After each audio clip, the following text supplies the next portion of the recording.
දවසක් ඔන්න එක්තරා රටක එක්තරා කාලෙක යහපත් ස්වාමියෙක් හිටියා. ස්වාමියෙක් කියලා කියන්නේ සේවකයෝ පිරිසක් තියාගෙන ඉන්න ධනවතෙක්. මේ ස්වාමියාට සේවකයෝ 3 දෙනෙක් හිටියා. දැන් වගේ ඉස්සර sannivedana පහසුකම් දියුණු නැහැ. ගමනාගමන පහසුකම් දියුණු නැහැ. ඒ නිසා දුර ගමනක් යන්න බොහෝ කාලයක් ගත වුණා. මෙන්න මේ ස්වාමියාට දවසක් සිද්ධ වෙනවා දුර ගමනක් යන්න. ඔහුගේ සේවකයෝ 3 දෙනා කැඳවලා ඔවුන්ට කියනවා මම දුර ගමනක් යනවා. මම පැමිණෙන්න ටික කාලයක් ගත වෙනවා. එතකන් ඔබ මේ කටයුතු බලා ගන්න ඕන. ඔබ ගැන බලා ගන්න ඕන කියලා ඔවුන්ට ඒ රටේ මුදල් විදියට අපි කියමු තාලෙන්ත දෙක බැගින් බෙදලා දෙනවා. හරියට අපි කියමු තාලෙන්තයක් කියන්නේ මෙහි පන් පවුමක් වගේ එකක් කියලා. ඉතින් මේ දෙදීලා ස්වාමියා පිටත් වෙලා යනවා. සේවකයෝ 3 දෙනාගෙන් පළවෙනි සේවකයා හිතනවා මගේ ස්වාමියා මෙහෙම තාලෙන්ත දුන්නට මෙයා හෙන ලෝභයක්. ෂුවර් එකටම ආපු ගමන්ම අහනවා තාලෙන්ත වලට මොකද කළේ කියලා. ඒ නිසා ඉල්ලපු ඕන වෙලාවක දෙන්න මම මේක පරිස්සම් කරලා තියාගන්න ඕන කියලා හොඳට ඒක ඔතලා පොළොව යට වලක් හාරලා වලල්ලා තිබ්බා. දෙවෙනි සේවකයා අර ස්වාමියා එද්දී මේ තාලෙන්ත ටික යොදවලා ඔහුගේ ජීවිතේ නඩත්තු කරගන්න ගමන් තවත් එකක් උපේ ගත්තා. තුන්වෙනි සේවකයා හිතුවා මගේ ස්වාමියා යහපත්. ඒ නිසා තමයි මේ තාලෙන්ත අපිට දුන්නේ. මේක මම භාවිතා කරන්න ඕන. භාවිතා කරලා යහපත් ආයෝජනයක් කරලා මම තව ටිකක් උපේ ගන්න ඕන කියලා ඔහු ඒ තාලෙන්ත ආයෝජනය කරලා ස්වාමියා එන වෙලාවෙදී තවත් තාලෙන්ත දෙකක් උපයගෙන තාලෙන්ත 4ක් තියෙනවා.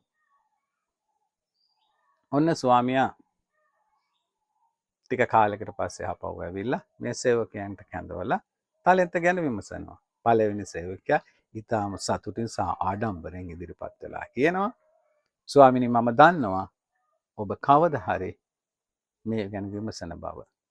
මම දැනගෙන හිටියා. ඒ නිසා මම ඔබ දීපු තාලෙන්ත දෙක එහෙමම පරිස්සම් කළා. කිසිම දෙයක් කළේ නෑ. මෙන්න ස්වාමිනී ඒ තාලෙන්ත දෙක එහෙමම තියෙනවා කියලා මේසෙ මත දැම්පා. දෙවෙනි සේවකයා කියනවා මම ඔබ දීපු තාලෙන්ත දෙක භාවිතා කළා. තවත් තාලෙන්තක් උපයගෙන තියෙනවා මේ වෙද්දී. මෙන්න තාලෙන්ත තුනම ස්වාමිනී කියලා අහුවෙනවා. තුන්වෙනි සේවකයා කියනවා ඔබ යහපත් ස්වාමියෙක් කියලා මම විශ්වාස කළා. ඒ නිසා මම ඒක ආයෝජනය කළා යහපත් විදිහට. මම තවත් තාලෙන්ත දෙකක් උපය ගත්තා. දැන් මා ළඟ තාලෙන්ත 4ක් තියෙනවා කියලා කියනවා. ස්වාමියා පළවෙනි සේවකයා දෙස බලලා කියනවා ඔබ මගේ අනුවන සේවකයෙක්. ඔබට මේ තාලෙන්ත දුන්නේ පොළොව යට වලල්ලා තියන්න නෙමෙයි භාවිතා කරන්න. තවත් උපය ගන්න. ඔබ ඒ කලේ නෑ. ඒ නිසා මම මේ තාලෙන්ත දෙක නැවත ගන්නවා. දෙවෙනි සේවකයාට අමතලා කියනවා ඔබ මේක තරමක් භාවිතා කරලා උපය ගත්තා. තවත් භාවිතා කරන්න, පාවිච්චි කරන්න, උපය ගන්න. ඔබ මේ තාලෙන්ත තුනම තියාගන්න. තුන්වෙනි සේවකයාට කියනවා මගේ යහපත් සේවකය ඔබට දීපු තාලෙන්ත හොඳින් භාවිතා කරලා තවත් දෙකක් උපයගෙන තියෙනවා. මෙන්න තවත් තාලෙන්ත දෙකක් කියලා අනිත් අර සේවකයාගෙන් ගත්තු තාලෙන්ත දෙකක් දීලා මේ 6ම භාවිතා කරලා ඔබේ කටයුතු කරගෙන වඩා තාලෙන්ත උපය ගන්න කියලා කියනවා. මෙන්න මේ කතාව තුල පුතේ දුවේ හරි අපූර්ව පණිවිඩයක් අපිට දෙනවා. අපි මේ ලෝකෙට එද්දි අපි හැමෝම තුල තාලෙන්ත තියෙනවා. තාලෙන්ත එහෙමත් නැත්නම් ටැලන්ට්ස් හැකියාවන් අරගෙන එනවා. මේ හැකියාවන් ඇතැම් වෙලාවට අපි අර පළවෙනි සේවකයා වගේ කිසිම වැඩකට ගන්නේ නැතුව ඔහේ යටපත් කරගෙන තියාගෙන ඉන්නවා.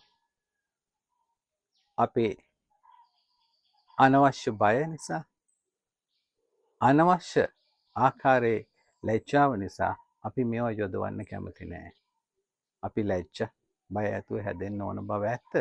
හැබැයි අපි ලැජ්ජ වෙන්න ඕන වැරදි කරන්නට මිසක් හොඳ දේ කරන්නට නෙමෙයි. ඒ නිසා දෙවනි සේවකයා වගේ තවත් අය ඔවුන් සතු හැකියාවන් තරමක් වැඩ අරගෙන ජීවිතේ තරමක් ජය ගන්නවා. තවත් ස්වල්ප දෙනෙක් තමන් සතු හැකියාවන් ටැලන්ට්ස් ටැලන්ට් උපරිමයෙන් වැඩ ගන්නවා.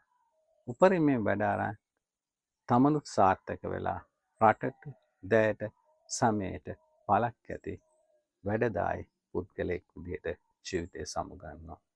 ඉතින් මේ වාසනාවන්ත දවසේ ඔයාලා හැමෝටම මම ආරාධනා කරන්නේ අර තුන්වෙනි සේවකයා වගේ තමන්ගේ හැකියාවේ උපරිම පල ගන්න කියලා. මේ දේ කරන්නට අපි අත්දකින දේවල් ගැන අපි දකින ඇසෙන දේවල් ගැන අලුත් විදිහකට හිතන්න පුරුදු වෙන්න ඕන. අයිසෙක් නිව්ටන්ගේ ඔළුවට ඇපල් ගෙඩියක් වැටෙන්නට ඉස්සරින් තවත් බොහෝ අයගේ ඔළුව වලට ඇපල් වැටෙන්නේ නැතිනේ නේද? ඒ වගේම තාමත් වැටෙනවා ඇතිනේ.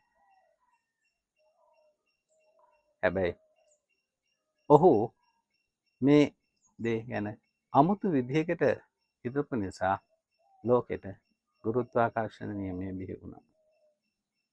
ඒ වගේම පුතේ දුවේ අපි ජීවිතය ලෙස අලුත් විදිහට අලුත් හැකින් බලන්න පුරුදු වෙමු.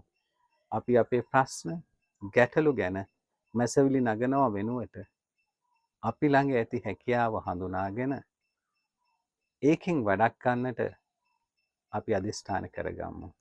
මම විශ්වාස කරනවා දැඩි ලෙස ඔබ හැමෝම ළඟ ඔබටම අද්විතීය වූ ඔබටම සුවිශේෂ වූ හැකියාවක් සැඟවිලා තියෙනවා. සොයන්නේ හැකියාව හිතන්න අලුත් විදිහකට ජයගන්න ජීවිතය ඔබට වාසනාවන්ත දවසක් වේවා. ජය ශ්‍රී